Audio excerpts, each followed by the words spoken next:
یہ جو ہم بہانے ڈھونڈتے نا، اسے کھانا نہیں بنانا آتا، اسے کپڑے پہننے کا سلیقہ نہیں ہے، یہ میرے شانہ بشانہ چلنے کی معیار کے مطابق نہیں ہے، یہ کوئی بہانہ نہیں ہے۔ سیدہ عائشہ رضی اللہ عنہا رسول اللہ کے نکاح میں آئی تو روٹی نہیں پکانی آتی تھی، اللہ کے نبی کے گھر میں سیکھا سب کچھ۔ کب رسول کریم صلی اللہ علیہ وسلم نے ناراضگی کا اظہار کیا کہ تجھے تو روٹی پکانی نہیں آتی؟ یہ بنیادی ترین ضرورت ہے، اس سے بڑا مسئلہ کیا ہوگا؟ وہ اہلیہ محترمہ جو کھلونے ساتھ لے کے آئی ہے اپنے شوہر کے گھر میں، اسے دنیا داری کا کتنا سلیقہ ہوگا؟ محمد کریم صلی اللہ علیہ وسلم نے سب کچھ سکھایا۔ آپ اتنے اچھے، آپ سمجھتے ہیں کہ میں بہت دانا ہوں، تو اسے دھتکارنے کی بجائے، گھر سے بے دخل کرنے کی بجائے، اس کے بستر کی لذتیں کشید کرنے کے بعد اسے اپنی زندگی سے نکالنے کی بجائے اسے سکھا کے اپنے ساتھ کھڑا کریں۔ فرمایا بدترین گناہ ہے، اللہ کے ہاں بہت بڑا جرم ہے۔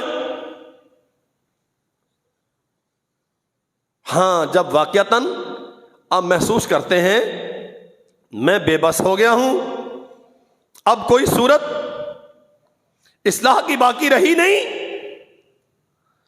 اللہ فرماتے ہیں وَإِنْ خِفْتُمْ شِقَاقَ بَيْنِهِمَا،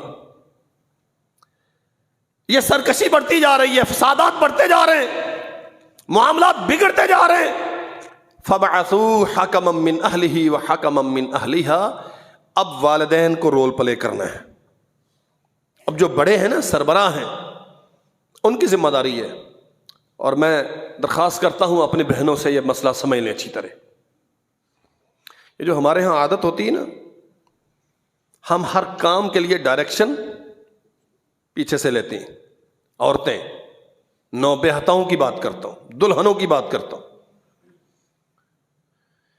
ایک انہوں نے اپنا لائف سٹائل ذہن میں باقاعدہ سیٹ کیا ہوا ہوتا ہے، میرے ہسبینڈ میں یہ کوالٹیز ہونی چاہیے، وہ ایسا ہونا چاہیے، وہ ایسا ہونا چاہیے۔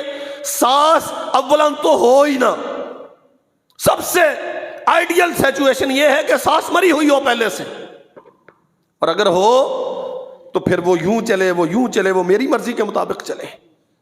اور جب آپ کی مرضی کے خلاف کچھ ہوتا ہے آپ کے سسرال میں تو فوراً پیچھے اطلاع ہوتی ہے، یہاں تو یوں ہو رہا ہے، ہنڈیا میں گھی کتنا ڈالنا ہے، نمک مرچ کتنا ڈالنا ہے، کپڑے کس وقت چینج کرنے ہیں، ان باتوں کی اطلاع یہاں سے پیچھے جاتی ہے۔ جب آپ ڈائریکشن وہاں سے لیں گی تو پھر آپ کا گھر نہیں چلے گا۔ یہ قانون اللہ نے دیا ہے۔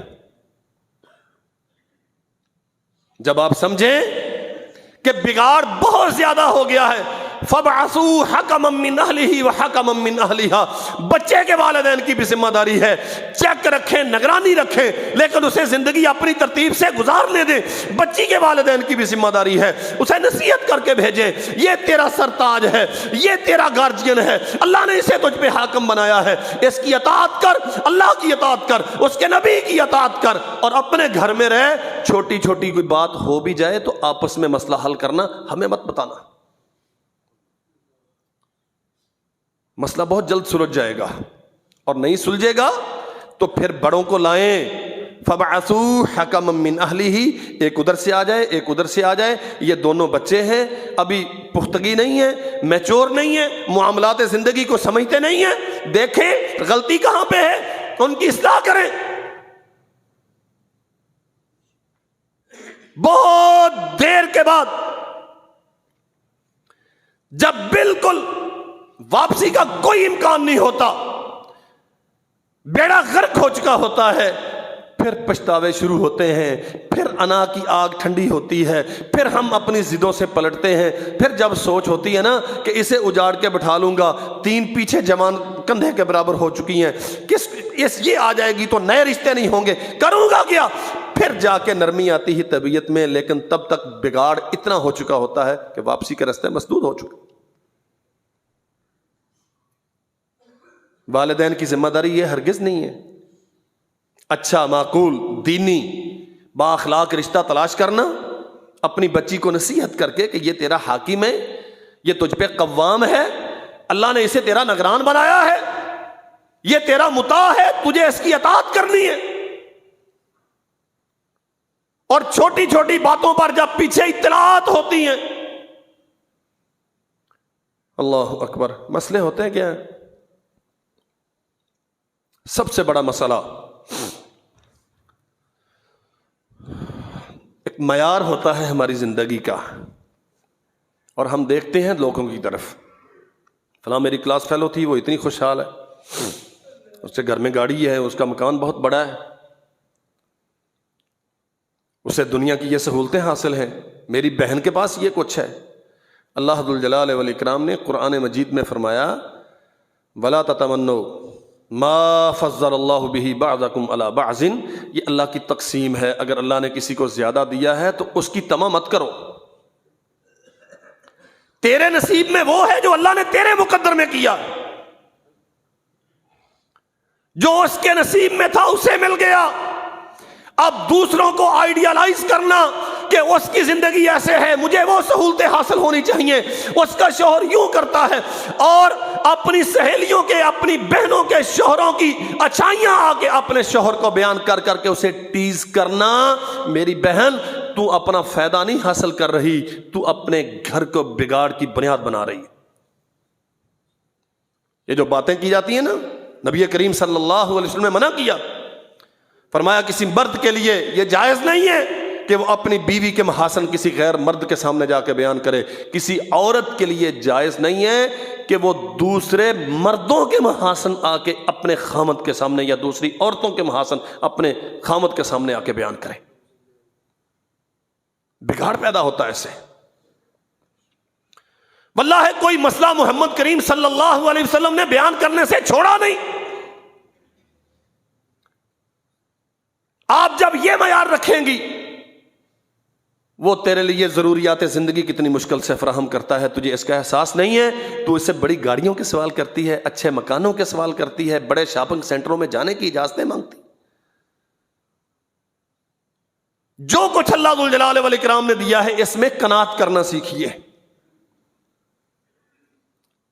صحیح البخاری میں ہے، جناب محمد رسول اللہ صلی اللہ علیہ وسلم فرماتے ہیں اپنے آپ سے کمتر کو دیکھو.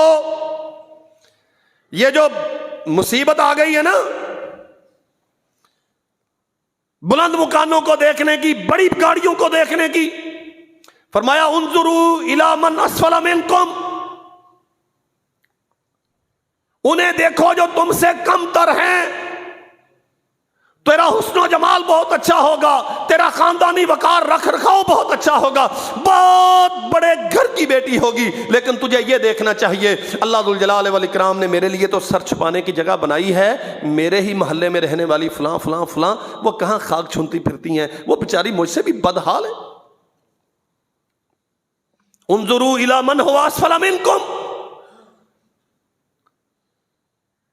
وہ جو دنیاوی اعتبار سے تم سے گرے ہوئے ہیں، پسا ہوا طبقہ ہے، انہیں دیکھ کے اللہ ذو الجلال والاکرام کا شکر ادا کرو، اور دین کے معاملے میں، اطاعت کے معاملے میں، خیر خواہی کے معاملے میں اپنے سے بہتر کو دیکھو. ہمارے ہاں دین کا تو کوئی تصور ہے نہیں. خامد نے نماز کتنے دنوں سے نہیں پڑھی، اس کی کوئی پرواہ نہیں ہے بیوی کو. بچے مسجد کی طرف جاتے ہیں کہ نہیں جاتے، مسجد کا رستہ بھی میرے خاندان میں سے کسی کو آتا ہے کہ نہیں، کوئی غرض نہیں ان چیزوں سے. ہاں میری مرضی کے مطابق زندگی مینٹین نہیں ہوئی تو اس پہ احتجاج ہوتا ہے باقاعدہ.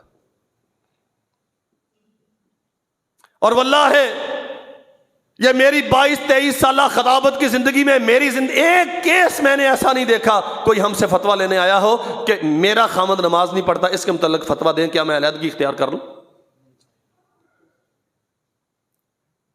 ہمیشہ دنیا بنیاد ہوتی ہے. ان وجہوں سے گھر ٹوٹتے.